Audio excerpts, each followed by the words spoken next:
পুরসুরার BJP বিধায়ক বিমান ঘোষের বিরুদ্ধে থানায় লিখিত অভিযোগ দায়ের করেছেন আরএসএস নেতা সুশান্ত সরকার। অভিযোগ 2020 সালে ব্যক্তিগত প্রয়োজনে তার কাছ থেকে প্রায় 3 লক্ষ টাকা ধার নিয়েছিলেন বিধায়ক। তবে দীর্ঘদিন কেটে গেলেও সেই টাকা ফেরত দেননি বলে দাবি সুশান্ত সরকারের। পাশাপাশি পুরনো বিজেপি কর্মীদের গুরুত্ব না দেওয়ার অভিযোগও তুলেছেন তিনি। সবাই জানতো যে বিজেপি ক্ষমতা আসছে, হঠাৎ করে 148 জন তৃণমূলের ক্যান্ডিডেটকে তৃণমূল থেকে যারা এলো তাদের প্রার্থী করে দিল বিজেপি নেতৃত্ব। তাহলে তৃণমূল যদি খারাপ হয় তাহলে বিজেপিতে এলেই সে ভালো হয়ে গেল। বিজেপি আমরা যতদিন যে সারা জীবন বিজেপি করে আসছে, আমরা কি অচ্যুত থেকে গেলুম? সাধারণ কর্মীরা কত কষ্ট করে, কীরকমভাবে কষ্ট করে সাধারণ কর্মীরা পার্টি করছে, আমাদের কত বিরোধিতা সহ্য করে, তাহলে তাদের কি অবস্থা?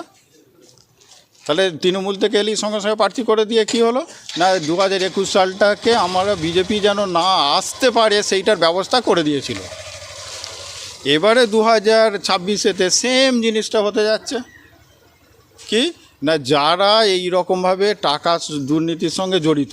তৃণমূল মানে কি আমরা জানি, তৃণমূল মানে কি, তৃণমূলের কাছ থেকে সবাই হচ্ছে নাবিশ্বাস উঠে গেছে সারা পশ্চিমবঙ্গবাসী। তারা মানে বাঁচতে চাইছে একটা, পুরো হিন্দুদের বাঁচার জন্য একটাই আশা যে বিজেপি যেন আসে।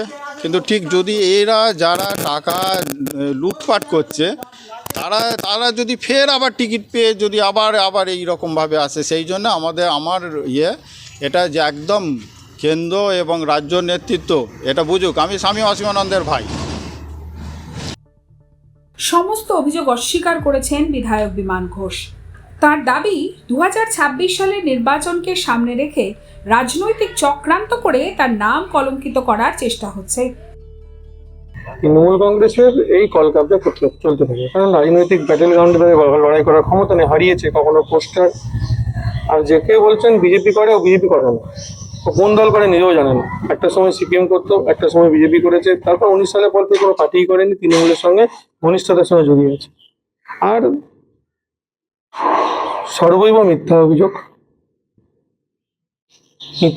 করছে, হাস্যস্কর যুক্তি। একজন এমএলএর এগেনস্টে কমপ্লেন করার আগে তাকে কোনো তার কাছে কোনো তথ্য নেই, কোনো কিচ্ছু নেই, এসে বলেছিল লোক হাসি করছে। তৃণমূলে যেমন সার্কাস পার্টি হয়ে গেছে, আর যাদেরকে নিয়ে সর্বোপরি এই ব্যক্তি গত পরশু দিনে আইপ্যাকের সঙ্গে মিটিং করেছে। আজ সকালবেলা তৃণমূল কংগ্রেসের নেতাদের সাথে মিটিং করেছে, করে পুরসুরা থানায় গেছে নাটক করতে। একদম পুরোপুরি আইপ্যাকের সঙ্গে, আইপ্যাক পয়সা দিয়ে করাচ্ছে। আমি অবাক হয়ে যাই, যে অভিযোগ করেছে তার দাদা আমাদের একজন স্বনামধন্য ব্যক্তি, মাননীয় অসীমানন্দ। অবাক হয়ে যায় যে তার পরিবারের একজন এরকম এত কলঙ্কিত লোক হতে পারে। হ্যাঁ, তিনি আমাদের সবার স্বনামধন্য ব্যক্তি। হ্যাঁ, তার সঙ্গে এদের কোনো সম্পর্ক নেই, এর কোনো সম্পর্ক নেই, যদিও ফ্যামিলি বিচ্ছিন্ন, কারণ সে এদেরকে। তৃণমূলের দাবি এটি বিজেপির আভ্যন্তরীণ দ্বন্দ্ব। এর সঙ্গে তৃণমূল কংগ্রেসের বা আমাদের যে আইপ্যাক, এদের কোনো সম্পর্ক নেই। উনি আবার অসীমানন্দের ভাই, যিনি সেই বিজেপিটার ভারতবর্ষের একদম প্রথম সারির নেতার ভাই বলছেন। তা এটা ওদের, আবার বলছি, এর সঙ্গে তৃণমূল কংগ্রেসের কোনো সংস্পর্শ নাই। এরা মার্কেটে এখন চাইছে, ওদিকে তো কেউ চাইছে না। ওরা এইভাবে বিভিন্নভাবে কখনো ফটো পোস্টার, কখনো এই ধরনের দিয়ে ওরা হাওয়াতে একটা হাওয়া ভাসাতে চাইছে, কারণ ওদের এখন কোনো ইস্যু নেই। তাই ওদের যখন সভাপতি হচ্ছিল, তখন দেখবেন গঙ্গা জল নিয়ে হচ্ছিল, দুধ, নানা রকম ব্যাপার। তাই অভিযোগ আর পাল্টা অভিযোগে ইতিমধ্যেই চড়েছে পুরসুরার রাজনৈতিক পারদ। নির্বাচন যত এগোচ্ছে ততই তীব্র হচ্ছে এই রাজনৈতিক লড়াই। এখন দেখার এই বিতর্কের শেষ কোথায় গিয়ে দাঁড়ায়।